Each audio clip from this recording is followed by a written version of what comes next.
Ayan. Kay Radyola kayo order. O yan, o. Lahat bago, lahat ng tangke nila, ha. Ayan. Tama sa timbang yan, ito. On time yan. Pag tumawag kayo, pagkatawag nyo, pagbaba ng... Pagbaba ng cellphone nyo, ayan na yung gasol nyo. O. May inspection pa yan, o. Kung may singaw, yan. Diba? Ito yan kay Radyola.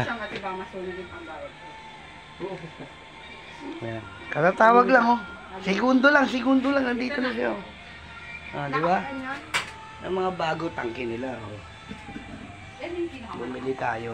Kay Radyola, kung taga Marte kayo. Kay Radyola na kayo bumili ng gasol. Tama sa timbang. Yan. Alright. Ang pangalan mo, Lods? Andy po. Oh, si Andy.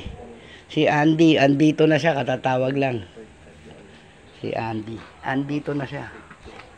Ayan, oh. Hindi, iba yun sa akin. Kay Radyola yan. Ayan, bayaran na natin. Tama na sa timbang, bago pa tangke. Ayan, dito kayo tatawag kay Radyola, ha. Oh. Ayan. Ayan si Andy, oh. Shout out sa mga ano ni Andy. Ayan.